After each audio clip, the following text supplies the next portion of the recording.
Halo teman-teman, kita jumpa lagi di channel Crypto Cryptid. Pada konten kali ini, kembali saya akan menambahkan informasi pengetahuan dasar soal blockchain dan cryptocurrency. Konten ini untuk menjawab pertanyaan dasar yang hampir selalu ditanyakan, yaitu mengapa cryptocurrency bisa naik atau turun, apa yang menjadi fundamental harga tersebut, dan mengapa bisa dihargai mahal setiap satuan unitnya. Sebelum saya menjawab pertanyaan ini, izinkan saya memperkenalkan diri dulu. Bagi yang belum pernah mengikuti konten-konten di channel ini, nama saya Adi, host channel ini. Konten ini berisi pengetahuan dasar soal blockchain dan cryptocurrency, serta mengupas proyek yang dikembangkan oleh mereka masing-masing. Supaya gampang menjelaskannya, teman-teman perlu mengetahui beberapa istilah penting terlebih dahulu. Blockchain adalah satu dari 4 teknologi berbagi data atau distributed ledger technology. Selain blockchain, ada hash graph, ada directed acyclic graph, dan holochain. Blockchain adalah paling banyak dipakai untuk data-data yang memang dibuka untuk umum, bisa dibaca siapa saja. Demikian juga dengan holochain. Saya pernah membuat konten tentang holochain juga. Bila teman-teman ingin tahu apa itu holochain, bisa menonton pada konten saya terdahulu. Link saya siapkan di kanan atas layar Anda dan di deskripsi konten ini.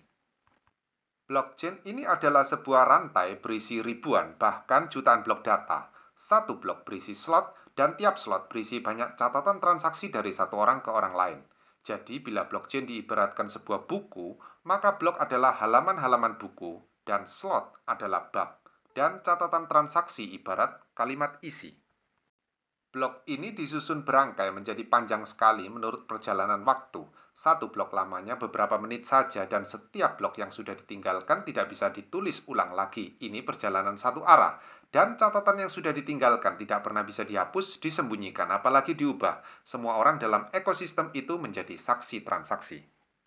Cryptocurrency atau crypto coin atau crypto token adalah alat transaksi digital berbeda dengan uang yang nilainya itu punya underlying asset, apakah itu surat hutang suatu negara, apakah itu emas seperti dinar misalkan.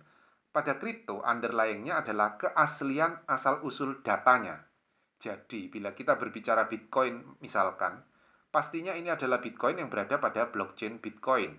Kita tidak bisa membuat Bitcoin di luar blockchain Bitcoin tanpa diketahui dan disetujui ekosistem penggunanya. Di dalam blockchain tersebut, kripto atau token yang digunakan, pastilah yang sudah disahkan keaslian asal-usulnya. Jadi, berbeda dengan uang yang bisa dipalsukan dan kita sulit mengidentifikasi selain harus dicermati tanda hologramnya atau tekstur kertasnya. Hanya cryptocurrency asli yang bisa ditransaksikan dalam blockchain itu. Keuntungan lainnya adalah transaksi menggunakan crypto coin, bisa secara langsung antar orang ke orang atau peer-to-peer di seluruh dunia, jam berapa saja, hanya dalam waktu bisa secepat hanya 1 menit saja, dan biaya termurah bisa kurang dari Rp10 per transaksi. Node adalah istilah untuk sebuah perangkat komputer yang dianggap mewakili orang. Node ini adalah sangat penting dalam suatu blockchain sebagai penjaga keamanan dari para penjahat cyber yang merusak transaksi dalam blockchain. Node ini bertugas melakukan pemeriksaan valid tidaknya suatu cryptocurrency atau token yang digunakan dalam transaksi, memberi persetujuan transaksi, mencatat transaksi dalam tiap blok, dan menyimpan data-data di dalam tiap blok tersebut dalam piranti penyimpanan data semacam hard disk. Dan meski catatan transaksi ini sifatnya data sederhana yang hanya beberapa kilobyte per transaksi, tetapi karena setiap menit bisa saja terjadi ribuan transaksi seperti pada blockchain cepat, Solana, Algorand, dan Kadena, maka data yang perlu disimpan mulai blockchain ini ada sampai hari ini bisa saja memakan memori simpan besar sekali. Teman-teman yang ingin tahu tentang Algorand dan Kadena bisa menonton pada konten saya tentang itu. Link sudah saya sediakan di kanan atas layar Anda dan di deskripsi konten ini. Alamat publik atau yang biasa kita sebut alamat dompet kripto adalah serangkaian huruf dan angka yang mewakili identitas kita dalam suatu ekosistem blockchain. Untuk lebih jelasnya, kita harus mengenal beberapa istilah dulu, yaitu private key dan public key. Apakah itu private key? Private key adalah angka-angka rahasia yang digunakan dalam kriptografi sama seperti password. Dalam cryptocurrency, private key juga digunakan menandai transaksi dan membuktikan kepemilikan suatu alamat blockchain. Apa itu public key? Ini adalah kode kriptografi yang mengizinkan penggunanya menerima cryptocurrency ke dalam suatu akun. Bagaimana public key bekerja? Ketika pengguna memulai transaksi pertamanya dengan Bitcoin atau altcoin, sebuah pasangan public key dan private key dibuat. Kunci-kunci tersebut adalah serangkaian karakter huruf angka yang mengamankan data dalam ekosistem digital. Private key ini diketahui oleh pengguna saja dan berguna sebagai identitas digitalnya. Private key memungkinkan penggunanya untuk menggunakan, menarik, memindahkan, dan melakukan transaksi lain dari akun pribadi dia. Lalu sebuah algoritma yang canggih bersama dengan private key itu membuat kunci yang lain, yaitu public key. Keduanya disimpan dalam wallet digital. Ketika transaksi dimulai oleh pengguna untuk mengirimkan Bitcoin misalkan ke pengguna lain, transaksi ini disebarluaskan ke seluruh nodes. Dalam hal ini adalah identitas-identitas digital orang-orang dalam ekosistem Bitcoin. Ada node yang bekerja melakukan cek valid tidaknya transaksi tersebut sebelum dijalankan dan dicatat dalam blockchain secara permanen. Jadi blockchain ini ibarat sebuah buku catatan. Bila blockchain adalah buku, maka blok adalah halaman-halaman di dalamnya. Dan tiap blok mengandung catatan transaksi yang disebut TX hash.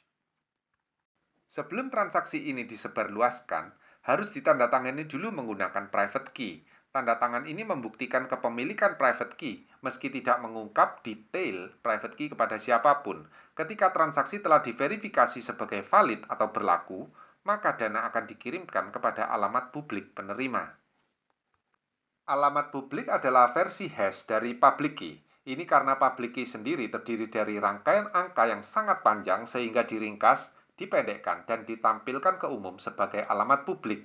Jadi private key ini menghasilkan public key dan public key menampilkan alamat publik. Ketika kesepakatan antar dua pihak terjadi, maka satu pengirim token atau koin dan satu menerima token atau koin tersebut, mereka sebenarnya bertukar alamat publik. Alamat publik ini seperti sebuah nomor rekening bank. Pengirim menerima angka tersebut sebagai tujuan pemindahan token atau koin tersebut dan penerimanya dapat menggunakan atau menarik token atau koin tersebut menggunakan private key-nya. Alamat publik ini juga bisa dijadikan alamat domain internet kita. Ketimbang punya URL domain dengan ekstensi .com, .go.namanegara, .net, dan lain-lain, kita bisa punya pengganti domain internet kita dengan misalkan .eth dan .btc. Hal ini dimungkinkan karena sebenarnya alamat publik ini bisa digunakan untuk berbagi data dalam internet desentral serta termasuk mengirim dan menerima cryptocurrency. Bagi teman-teman yang belum paham apa itu internet desentral yang biasa disebut Web 3 menggunakan teknologi IPFS atau Interplanetary File System dan apa itu domain dengan .eth, teman-teman bisa menonton konten saya tentang itu. Link di kanan atas layar Anda dan di deskripsi konten ini. Setelah kita mengenal istilah-istilah itu dan konsep dasarnya, tentu sekarang kita tahu ada suatu tempat untuk melakukan cek data. Apakah transaksi kita sudah dijalankan atau belum? Siapa mengirim uang kepada siapa dan berapa besar kripto yang dikirimkan? Teman-teman juga bisa mempelajari dalam Blockchain Explorer. Blockchain Explorer adalah suatu catatan terbuka yang memberikan semacam indeks pencarian dalam sekumpulan metadata transaksi yang disimpan oleh para node validator yang saya sebutkan tadi.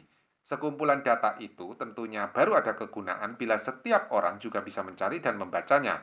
Ini adalah prinsip desentralisasi atau prinsip pemerintahan bersama dan transparansi atau keterbukaan informasi. Karena blockchain berangkat dari prinsip tidak saling percaya selain dibuktikan.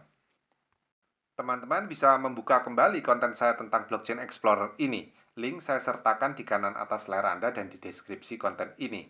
Nah, serangkaian hal yang kita sebut desentralis tadi, penuh keterbukaan artinya bisa dibuktikan dan lain-lain ini, tentunya bila hari ini sebuah koin seperti Bitcoin dihargai 16.000 US dollar per Bitcoin, tentunya ini adalah benar-benar jumlah uang yang masuk ke ekosistem Bitcoin dan berada pada alamat-alamat publik orang-orang adalah senilai itu juga. Bitcoin adalah koin terbesar dan tertua yang walau teknologinya paling primitif, namun paling aman. Belum bisa dijebol keamanan data transaksinya dan jumlahnya terbatas. 19 juta lebih dari maksimum 21 juta Bitcoin tersirkulasi di pasar.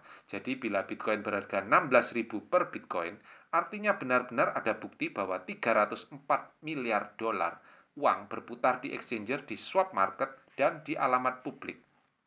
Kini mari kita mengenal beberapa istilah yang saya sebut sebagai market maker, yaitu pihak-pihak yang meramaikan bursa kripto di dunia.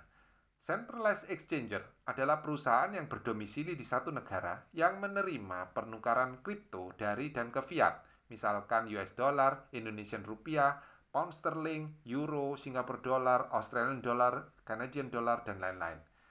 Centralized exchanger ini sama seperti money changer tapi dalam skala luar biasa besar. Sirkulasi harian kripto seluruh dunia sebagian besar masih ada di para centralized exchanger ini.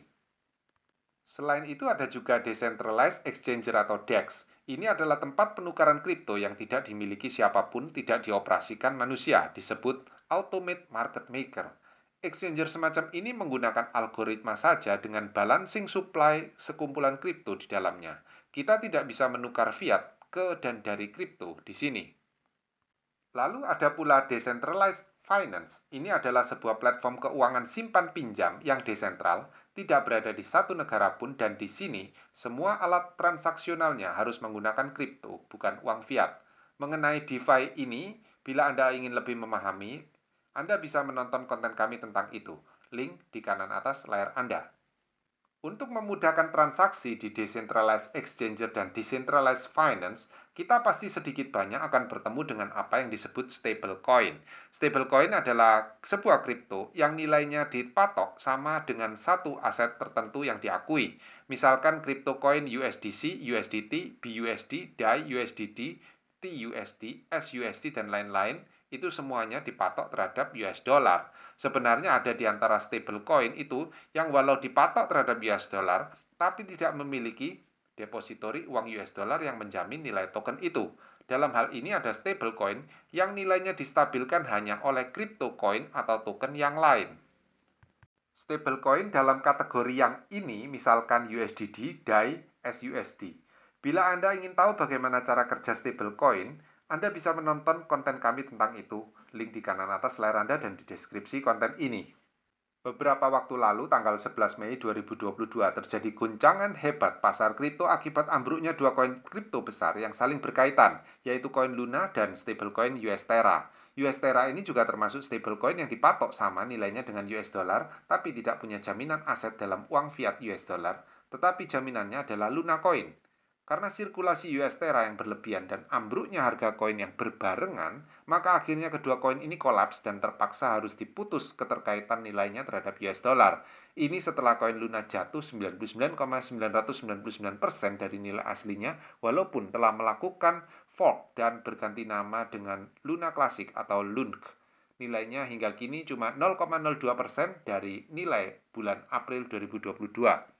USD sendiri bernasib berganti nama menjadi UST Classic dan nilainya kini hanya 2% dari nilai uang US dollar. Untuk mengetahui jalan cerita bagaimana US Terra dan Luna jatuh beberapa waktu lalu, Anda bisa menonton konten kami tentang itu. Link di kanan atas layar Anda dan di deskripsi konten ini. Meski pasar kripto setahun terakhir menunjukkan downtrend hebat dan ini sebenarnya memang siklus alami kripto sejak di 2009, para developer kripto sebenarnya sudah menyiapkan beberapa hal menarik di masa depan. Mereka sedang ramai-ramai menggabungkan metadata yang ada pada Oracle dan Internet Desentral Web 3 dengan blockchain. Apa sih Oracle itu?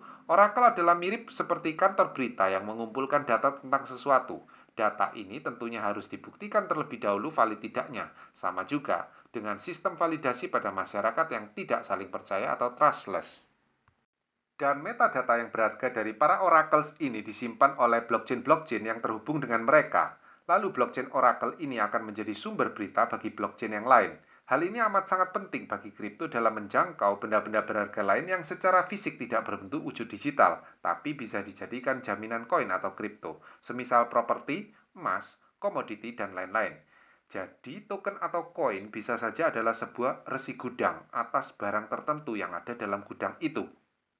Tidak perlu lagi menunggu hasil audit setiap beberapa waktu, karena ini adalah data real-time, menit ke menit. Konsep ini disebut semacam proof of reserve. Bila teman-teman ingin tahu konsep yang menarik ini, bisa menonton di konten kami tentang itu. Link di kanan atas layar Anda dan di deskripsi konten ini. Oke, cukup banyak informasi pengetahuan dasar tentang kripto dan blockchain yang saya mampatkan dalam konten kali ini. Ini bisa menjadi semacam indeks penunjuk jalan bagi teman-teman yang baru di dunia kripto yang ingin secara cepat ditunjukkan jalan kemana harus menggali informasinya. Kesimpulannya, ada begitu banyak buah pemikiran dan pekerjaan yang telah dilakukan orang-orang pintar di bidang sains komputer dan matematika, dan mereka ini telah menggagas sebuah kemudahan penting bagi umat manusia yang saat ini, menurut saya, penuh dengan krisis rasa saling percaya. Dalam pekerjaan masa depan, manusia memang tidak perlu saling percaya, tapi harus bisa saling membuktikan tindakan masing-masing. Dan disinilah peran sebuah blockchain dalam menjembatani transaksi apapun, sehingga semua orang dapat melakukan transaksi secara cepat, murah, dan jauh lebih aman daripada lewat sebuah badan usaha tertentu. Perizinan, akreditasi, audit, memakan biaya besar dan waktu di masa depan tidak terlalu lagi diperlukan. Teknologi ini makin mempersempit ruang gerak para elites yang mencari keuntungan sendiri dengan menggeser-geser standar, peraturan, dan lain-lain. Ini karena cryptocurrency adalah semacam alat transaksional yang ditanamkan dalam blockchain dengan algoritma matematika yang sekali dijalankan tidak bisa diubah-ubah, tidak bisa dihapus sejarahnya. Ini tentunya untuk mengamankan nasib sebagian besar umat manusia dari sekelompok kecil elit yang mencengkram nasib mereka untuk keuntungan sendiri. Orang-orang menciptakan teknologi berbagi data dan cryptocurrency untuk suatu misi membuat zona keuangan netral bagi seluruh umat manusia lintas batas negara tanpa terikat kepentingan salah satu atau beberapa negara tertentu. Bahasa di sini adalah bahasa matematika, bukan bahasa ekonomi, bukan bahasa hukum, apalagi bahasa dogma. Apakah teman-teman kini sudah melihat bagaimana underlying aset pada kripto bergantung pada cara pandang dan definisi kita masing-masing? Yang pasti di dunia kripto, siapapun tidak boleh dipercaya selama belum bisa membuktikan. Kita juga tidak boleh percaya kepada regulator sekalipun. Demikian konten kali ini. Terima kasih sudah menyimak hingga usai. Subscribe, like, komen, dan share konten ini bila Anda merasa konten ini berguna. Sampai jumpa pada konten-konten selanjutnya.